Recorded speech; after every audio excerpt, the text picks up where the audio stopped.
નમસ્કાર પ્રિય દર્શકો, ગેટ માસ્ટરી ઇન ઇંગ્લિશ તો મારી ઉન્નતિ કોચિંગ નામની ચેનલ, જેમાં તમે સર્ચ કરો ગેટ માસ્ટરી ઇન ઇંગ્લિશ અથવા ઉન્નતિ કોચિંગ, તો મારી યુટ્યુબ ચેનલ પર તમારું સ્વાગત છે.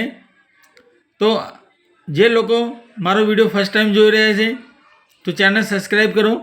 આવનારા દરેક નવા વિડીયો વિશે જાણકારી મળતી રહેશે. તો દરેક વિડીયોમાં જે ગ્રામરના ટૉપિક બનાવવામાં આવે છે, તો જે ગ્રામરના ટૉપિક હું તૈયાર કરું છું એ સ્ટુડન્ટને એક્ઝામ લક્ષી હોય છે. How to get score highly, how to gate more marks, કેવી રીતે વધુ માર્ક મેળવવા. તો આજે આ વિડીયોમાં હું તમને એક સ્ટાન્ડર્ડ 9, 10, 11, 12 9થી 12માં જે બ્રેકેટમાં આપેલું હોય છે જેને ફંક્શન વર્ડ કહેવાય, તો ઇંગ્લિશ સબ્જેક્ટમાં જે ફંક્શન વર્ડ આવે છે, તો ફંક્શન વર્ડ તમે કેવી રીતે ચૂઝ કરી શકો અને ફંક્શન વર્ડમાં કેવી રીતે માર્ક મેળવી શકો એના વિશે આપણે ભણીશું. માર્ક મેળવવા સાથે દરેક સેન્ટેન્સમાં ટ્રાન્સલેશન જે હું સમજાવું છું એ તમે ધ્યાનથી સાંભળો. જે અંગ્રેજી વાક્યનું હું ગુજરાતી કરું છું એ ટ્રાન્સલેશન તમે મિનિંગફુલ સમજો. જેટલા વર્ડના મિનિંગ સમજશો એટલું તમને ઇઝીલી ખબર પડશે. બ્રેકેટમાં જે કૌંસમાં આપેલો હોય છે એના આધારે 4 વિકલ્પો ABCD, જેમાંથી સાચો વિકલ્પ પસંદ કરવાનો હોય છે. હવે તમે જોઈ શકો છો અહીંયા આપણે એક્સરસાઇઝ નંબર 4 જેની અંદર સૂચના આપેલી છે, choose and write the appropriate responses focusing to function to complete the conversation. મતલબ બે વ્યક્તિ વાતચીત કરે છે, જેમ કે ચિરાગ, મનન આપેલ છે, બીજા નંબરમાં દર્શન અને સર આપેલું છે, ત્રીજા નંબરમાં દિનેશ, હરેશ આપ્યું છે. તો મતલબ બંને વાતચીત કરે છે. તો વાતચીત કરે છે એની અંદર જે પહેલો ફર્સ્ટ સેન્ટેન્સ છે બોલનાર એ જે પ્રશ્ન પૂછે છે અને જે નીચે સાંભળનાર જવાબ આપે છે, એ જવાબમાં આપણે ABCD ઓપ્શન આપેલા છે 4, એમાંથી સાચો વિકલ્પ જે ખાલી જગ્યામાં મૂકવાનો છે. અને એ સાચો વિકલ્પ કેવી રીતે આપણે ચૂઝ કરી શકીએ એના માટે કૌંસમાં સૂચના આપેલી છે. એ સૂચના પ્રમાણે આન્સર શોધવાનો હોય છે. હવે પહેલું સેન્ટેન્સ જોઈએ. ચિરાગ કહે છે, will you teach me how to make a paper boat. Manan, તું મને શીખવાડે કેવી રીતે કાગળની હોડી બનાવવી. હવે જે રીતે મેં આ વાક્યનું ગુજરાતી કર્યું, તો દરેક વાક્યનું ગુજરાતી હું સમજાવું છું. મારા દરેક વિડીયોમાં હું ટ્રાન્સલેશન કરું છું. તો તમે વાક્યનો મતલબ યાદ રાખો, કારણ કે જો તમે વાક્યનો મતલબ યાદ રાખશો તો તમે આન્સર ઇઝીલી ચૂઝ કરી શકશો અને વિકલ્પમાં સાચો જવાબ કયો છે એ તમે સિલેક્ટ કરી શકશો અને આન્સર લખી શકશો. એટલે તમે મારો વિડીયો વારંવાર જુઓ, સ્ટાર્ટિંગ ટુ એન્ડિંગ, શરૂઆતથી અંત સુધી આખો વિડીયો જુઓ. અને જે વિડીયો મારો તમે રેગ્યુલર જોશો અને તમે નિયમો સમજી જશો તો દરેક વાક્યમાં તમારે સાચો જવાબ લખવામાં મિસ્ટેક નહીં થાય. તો હવે આપણને પૂછ્યું છે ડિસ્ક્રાઇબિંગ પ્રોસેસ, પ્રક્રિયા વર્ણન કરો. ડિસ્ક્રાઇબિંગ પ્રોસેસ એટલે પ્રક્રિયા બતાવો, ક્રિયા બતાવો. તો ક્રિયા બતાવો મતલબ જેમાં કર્તા ના આપેલો હોય. તો પહેલો ઓપ્શન છે ઇટ ઇઝ વેરી ઇઝી, તે બહુ સરળ છે, એ જવાબ ના આવે.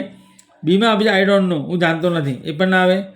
સીમાં ટેક આ પેપર, એ કાગળ લો, ફોલ્ડ ઇટ ઇન આ સર્ટેન વે, ચોક્કસ રીતે એને વાળી દો, and you will be able to make it, તું બનાવવા માટે સક્ષમ બનીશ. તો આ પ્રોસેસ છે એટલે આન્સર આવશે સી. ડીમાં આપ્યું છે why should I teach you, મારે કેમ તને શીખવવું જોઈએ, એ પણ ના આવે. સેકન્ડ, દર્શન કહે છે when will you celebrate your birthday sir. Sir, તમે તમારો બર્થડે, તમારો જન્મદિવસ ક્યારે ઉજવશો. When will you celebrate your birthday sir. Sir કહે છે શોઈંગ ટાઈમ. મતલબ હવે સિમ્પલ વાત છે, ઉપર પ્રશ્ન પૂછ્યો છે દર્શને કે સર તમે તમારો બર્થડે જે જન્મદિવસ છે, બર્થડે, એ ક્યારે ઉજવશો. When will you celebrate your birthday. તો બર્થડે એટલે આપણે શોર્ટમાં બર્થડે બોલીએ છીએ, તો મતલબ ટાઈમ બતાવવાનો છે. તો એમાં ઓપ્શન છે થેન્ક યુ દર્શન, એ પણ ના આવે. બીમાં આપ્યું છે many happy returns of the day, એ ક્યારે આવે, જ્યારે સામેવાળાનો બર્થડે હોય ત્યારે. આમાં તો બર્થડે ક્યારે ઉજવશો, ટાઈમ જાણવા માગે છે, વેન. સી આપેલ છે I will celebrate my birthday after retirement, તો રિટાયરમેન્ટ પછી હું મારો બર્થડે ઉજવીશ.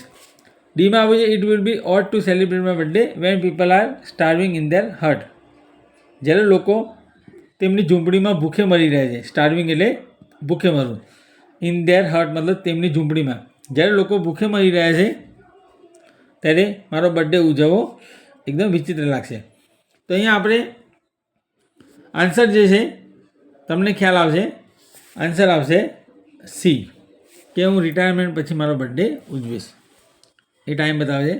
થર્ડ, દિનેશ કહે છે will you tell me how that accident occur. Haresh, will you tell me, તું મને કહીશ. દિનેશ કહે છે હરેશને, દિનેશ બોલનાર છે, હરેશ સાંભળનાર. દિનેશ પૂછે છે will you tell me how that accident occur. Haresh તું મને કહીશ કેવી રીતે તે અકસ્માત થયો. અહીંયા ખોટું છે, અહીંયા અકર્ડ આવે, ડબલ આર પછી ઈડી આવશે. હરેશ કહે છે ગિવિંગ રિપોર્ટ આપવાનો છે, અહેવાલ. તો એમાં આપ્યું છે there was a crowd where the accident was occurred. આ પણ ખોટું છે, વોઝ અકર્ડ ના આવે, એકલું અકર્ડ આવે અથવા હેડ અકર્ડ આવે. ઘણી વાર પ્રિન્ટિંગમાં મિસ્ટેક આપેલ હોય છે. ધેર વોઝ અ ક્રાઉડ મતલબ એક્સિડન્ટ થયો, જે એક્સિડન્ટ થયો ત્યાં ટોળું હતું. બી આપી છે the car driver lost is control due to brake failure and ran over a child. મતલબ બ્રેક ફેલ થઈ ગઈ, એના કારણે કાર ડ્રાઈવરે કંટ્રોલ ગુમાવ્યો, and ran over a child, અને બાળક ઉપર ગાડી ફરી વળી. રેન ઓવર એટલે ફરી વળવું. તો આ આપણને લાગે છે રિપોર્ટ. થર્ડમાં પૂછે છે વોટ અ ટેરિબલ એક્સિડન્ટ, કેવો ભયંકર અકસ્માત, એ પણ ના આવે. અને ડીમાં આપે છે there was no police at that time, તે સમયે કોઈ પોલીસ હતી નહીં, એટલે આન્સર આવશે બી. નંબર 4, ટીચર કહે છે what are you doing Karan near the blackboard. બ્લેકબોર્ડની નજીક તું શું કહી રહ્યો છે કરણ. ટીચર કરણને પૂછે છે કે vote are you doing Karan near the blackboard. Blackboard પાસે તું શું કરી રહ્યો છે. હવે એક્શન બતાવવાની છે. તો I saw a bird near the corner, ખૂણા પાસે મેં એક પક્ષી જોયું, એ પણ ના આવે. બીમાં there was a duster on the blackboard, blackboard પર ડસ્ટર હતું, એ પણ ના આવે. I am erasing the letters written on the blackboard. Blackboard ઉપર લખેલા જે લેટર છે હું ભૂસી રહ્યો છું. આઈ એમ ઇરેઝિંગ મતલબ હું ભૂસી રહ્યો છું. તો આ સી આવશે. આ મેં પ્રિય દર્શકો તમે જુઓ છો આ વાક્ય ચાલુ વર્તમાનકાળ છે. આર ડુઈંગ મતલબ પ્રેઝન્ટ કન્ટિન્યુઅસ ટેન્સ છે. તો પ્રેઝન્ટ કન્ટિન્યુઅસ હોય તો આન્સર પણ પ્રેઝન્ટ કન્ટિન્યુઅસ ટેન્સમાં જ આવશે. ચાલુ વર્તમાનકાળમાં પ્રશ્ન પૂછ્યો છે એટલે આન્સર પણ ચાલુ વર્તમાનકાળમાં આવે, એટલે આઈ સાથે એમ અને આઈએનજી ઇરેઝનું ઇરેઝિંગ. ડી ના આવે, યુ ઓલવેઝ કોલ મી, તમે હંમેશા મને ઠપકો આપો છો, એ ના આવે. નંબર 5, નયન કહે છે do you know place of rangoli exhibition.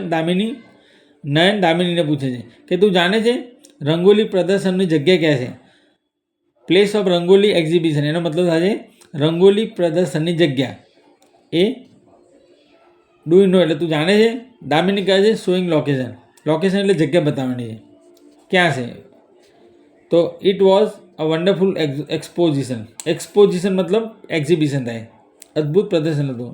B it is held in the museum, તે મ્યુઝિયમમાં આવેલું છે, called Sanskar Kendra near NID. C I don't know the place, હું જગ્યા જાણતી નથી. Do you want to participate, તું ભાગ લેવા ઈચ્છે છે. ડી પણ ના આવે, એ પણ ના આવે. હવે બી અને સીમાં આપણે કન્ફ્યુઝ છીએ. અહીંયા તે યોજાય છે, ઇટ ઇઝ હેલ્ડ. અહીંયા શું પૂછે, તું જાણે છે એની જગ્યા. તો અહીંયા એમ આવી શકે આઈ ડોન્ટ નો ધ પ્લેસ, બરાબર. હું જગ્યા જાણતી નથી, કારણ કે ડુથી પ્રશ્ન પૂછે છે, બરાબર. તો યસ કે નોમાં આન્સર આવી શકે, એટલે સી આન્સર આવે. કારણ કે બીમાં જો ઇટ ઇઝ હેલ્ડ, હેલ્ડ એટલે ઓર્ગેનાઇઝ થાય, તે મ્યુઝિયમમાં ઇટ ઇઝ હેલ્ડ મતલબ યોજવામાં આવે છે, જેનું નામ છે સંસ્કાર કેન્દ્ર. પણ અહીંયા પ્લેસ પૂછ્યું છે રંગોલી, એટલે બી આવશે નહીં. 6 નંબર લાસ્ટ, વિના કહે છે કલ્પનાને. વિના કહે છે હાઉ કેન આઈ ગેટ ઘી ફ્રોમ બટર. કલ્પના, તો વિના પૂછે છે કલ્પનાને કે હાઉ કેન આઈ ગેટ ઘી ફ્રોમ બટર, કેવી રીતે હું માખણમાંથી ઘી પ્રાપ્ત કરી શકું. તો કલ્પના કહે છે સોઈંગ પ્રોસેસ. આમાં પણ પ્રક્રિયા બતાવવાની છે. સોઈંગ પ્રોસેસ એટલે ક્રિયા બતાવવાની. Do you know how to make butter milk, તે પૂછે છે એ. કલ્પના કહે છે તું જાણે છે કેવી રીતે છાશ બનાવી, બટર મિલ્ક. બી આપે છે ask your mom the process, તારી મમ્મીને પૂછ આ પ્રક્રિયા. સીમાં કહે છે put butter in a pan, એક કડાઈમાં માખણ લઈ લો and boil it for some, થોડો સમય એને બોઇલ એટલે ઉકાળો. તો આ પ્રોસેસ છે, સી છે પ્રોસેસ. તો આન્સર સી જે બતાવે છે સોઈંગ પ્રોસેસ. ડીમાં કહે છે આઈ ડોન્ટ હેવ બટર, મારી પાસે માખણ નથી. તો એ આન્સર આવશે નહીં, એટલે આન્સર આવશે સી. પ્રિય દર્શકો, જો તમને વિડીયો પસંદ આવે તો શેર કરવાનું ભૂલશો નહીં.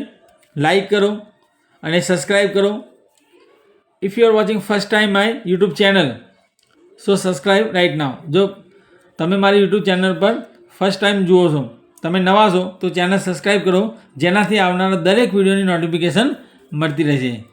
તો હવે આપણે ફરી નવી જાણકારી સાથે, નવા ગ્રામર ટૉપિક સાથે ફરીથી મળીશું. નેક્સ્ટ વિડીયોમાં તમને ગ્રામરના ટૉપિક અલગ જોવા મળશે. તો દરેક ગ્રામરના ટૉપિક જેના વિડીયો જોવા માટે ચેનલ સબસ્ક્રાઈબ કરો and continue waiting for the next video.